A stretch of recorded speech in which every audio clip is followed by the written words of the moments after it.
Hello everyone. We're here to talk with you today about the Legacy Audio Studio HD speaker. Since 1983, Legacy Audio has been manufacturing high-performance speakers in Springfield, Illinois. For more on their full product range, you can read the review of the more substantial Legacy Focus SE speaker right here on Audioholics at the link below, or you can head over to Legacy's website to check out their no-holds-barred statement pieces, like the Legacy V, which, when matched with the Legacy Wavelet Preamp DSP and DAC, retails for $49,500. The slightly more diminutive Studio HD bookshelf or monitor size speaker retails for about $1,800 per pair in standard finishes, with slight upcharges for premium and exotic finishes. Though Legacy manufactures a number of horizontally oriented center speakers, I opted to go with 3 Studio HD speakers for a completely matching front soundstage in my surround setup. The speakers arrived adequately packaged in double-walled corrugated cardboard boxes. 3-inch thick foam inserts held the speakers securely, and black velvet bags shrouded the speakers themselves. The cloth grills were already attached. The Studio HD were finished in a black pearl finish. It's a process that takes 14 steps and 3 weeks to cure. Black pearl could be mistaken for your standard high-gloss piano black finish, but when you get a little closer, you'll see that it has a little bit of a sparkle to it, like a fancy show car. If that doesn't float your boat, you have 10 other options in real wood veneer to choose from, all the way from your standard black oak to some truly ostentatious finishes such as exotic olive ash burl or bird's eye maple. The cabinet itself is crafted of 1-inch thick medium density fiberboard, which is thicker than most of the bookshelf speakers I've seen, and no doubt contributes to the 31-pound per speaker weight. The speakers are certainly on the large side for bookshelf speakers, with a base 10.8 inches square at its widest points and 13 inches tall. There are only 2 parallel faces, the front and back, with the top sloping up slightly and the sides getting narrower as you go towards the back of the speaker.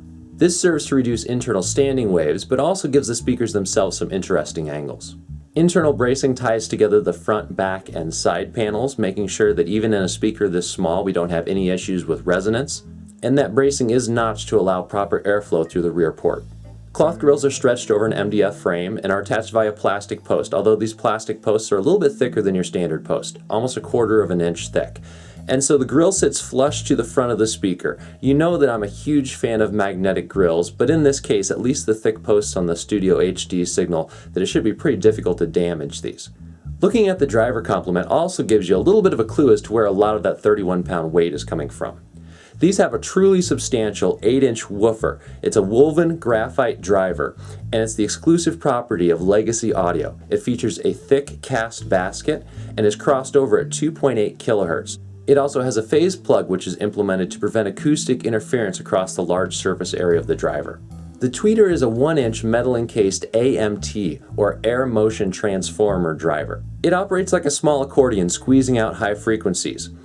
The use of AMTs is rare, but growing more common, as they have great low distortion characteristics, as well as a high speed qualities. Now, speed's an audiophile term for how quickly a driver can move from an off state to a fully on state and then off again. It makes those small transients, the very small details, more realistic.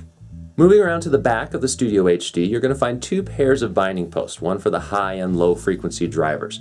Now these are more substantial than your standard binding post. In fact, they extend all the way through to the crossover for a direct connection to those crossover components. You'll also find 2 filter switches, one for a high frequency and one for a low frequency, both bleeding off approximately 2 decibels at 10 kilohertz for the highs and 60 hertz for the lows. The low frequency switch also raises the impedance of the speaker a little bit, and these are 4 ohm speakers. So if you're trying to drive these with a fairly modest power source, flipping in that low frequency switch is going to get you a little more oomph without taxing your amplifier too much. Speaking of that crossover, you'll note that it's fairly substantial with a number of components. In speaking directly to Bill Duddleston, the president of Legacy Audio, and also the designer of these speakers, he noted that the capacitors and resistors are positioned atop the chokes to aid as thermal sinks. This also allows Legacy Audio to individually adjust the Zobel and driver resonance damping circuits. That allows them to match these speakers to each other, and that's a key point that I want to bring forward. These are truly handcrafted speakers. They don't just slap together components and hope that the tolerance of the components are tight enough to make the speakers sound like they're going to match one another. They actually measure each of the individual speakers and then hand tweak the crossover to get the frequency response as close as possible to matched pairs, or actually, in my case, to the 3 matched speakers I have running across the front of my soundstage. I powered the Legacy Studio HD with my mid-range Onkyo TX SR706 AVR, which is an older mid-range AVR rated to 4 ohms. They were connected by 12-gauge Blue Jeans cable, and the mains were perched atop 24-inch stands. When used with a subwoofer, I put into duty my SVS PB12 NSD, crossed over at 80 Hz. I started by firing the Legacy Studio HD speakers up in stereo mode, listening to the left and right speakers only, and I was instantly struck with how well these image. In fact, something that came up multiple times throughout my listening, I'd often be listening in stereo, but I'd have to go and double check just to make sure I didn't accidentally leave these in surround mode with the center channel active. The center image was that great in stereo. I was also struck with the high frequency detail, due in no small part to the AMT tweeter. When I fired up Ani DeFranco's Hypnotize, the clarity and realness of her voice was such that I had never heard in my room before. In listening, the stereo image was also quite broad and enveloping. For instance, in Paul Simon's I Know What I Know, the first 8 seconds has a snappy electric guitar which danced in the left quarter of my room, while there's a long decaying crash cymbal that seems to sweep all the way around my right side. It's a perfect example of how great the 3D-ness of stereo truly can be with great components in a good setup. I did find that I towed in the Legacy Studio HDs quite a bit less than I have with other speakers. To my ear, pointed directly on axis at the listener, the high frequency detail is a little bit more than I wanted. Sure, I could flip that high frequency filter and drop things down, but that cut the detail down a little bit further than I wanted it to. Instead, what I found is that I towed these in only slightly, quite a bit off my shoulders, and as a result, I had a nice even response in the high frequency across the range. Moving on to low frequency detail, I queued up Another Country by Cassandra Wilson. It comes from the free high-definition audio sampler, which is available at hdtracks.com, and if you haven't picked that up, you should definitely go over to hdtracks.com and grab that. The Studio HDs are rated down to 41 Hz, so I certainly expected them to be able to hold their own on that thrumming low bass that bubbles just below the vocals on Another Country. That said, the response was present, but not quite as impactful as I would want it to be. Maybe if I were listening more near field or in a smaller room, the speakers on their own would have been fine. But let's face it, anytime you're dealing with a bookshelf or a monitor speaker with full range music like modern music tends to be, you're going to want to make sure that you hang a subwoofer on there as well. Okay, so with the subwoofer kicked in, let's go on to surround listening now. In this case, I fired up the latest Disney blockbuster, Maleficent. Maleficent is a perfectly okay movie with great sound. It's easy to point to a scene like the final battle with its fire and its explosions and its huge orchestral score and be impressed by the dynamic range of the Studio HD. But once again here I go back to that detail piece that continues to impress me.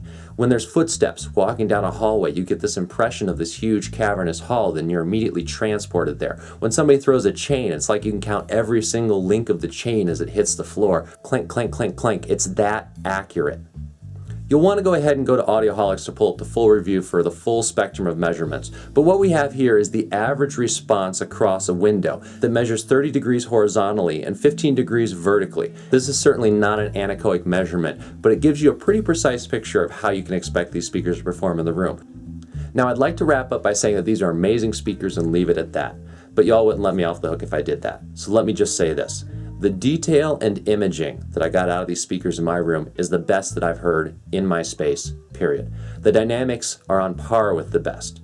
Really, the biggest seal for me is that at the end of the night after a listening session, I would lay down in bed and try to go to sleep, and I wouldn't be able to sleep because I would think about how great these speakers sounded, and I would want to get back up and go listen to them some more, which is really some of the highest praise I can give.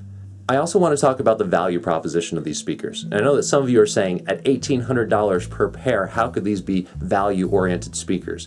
But you have to consider, number one, these are only scratching high-end audio in terms of prices. There are many speakers out there that go for 6 figures. On top of that, when you look at the true definition of value, how much performance you get per dollar, I believe the Legacy Studio HDs are some of the absolute best that I've heard. It's a cliche, but I would expect these to cost far more than what they actually do, considering their handcrafted nature, fabulous finishes, and of course the amazing performance. If I were talking to myself from 10 years ago, I would go say to past Marshall, hey, you should go get these $1,800 speakers, and he would look at me like I was crazy. But the fact is, if I had purchased these speakers 10 years ago, I would still be listening to them 10 years later. I would still be satisfied with them, and that is a great value proposition. When you consider the overall performance of the Legacy Audio Studio HD speaker, I can't give them anything less than my highest recommendation at the $1,000 each price point.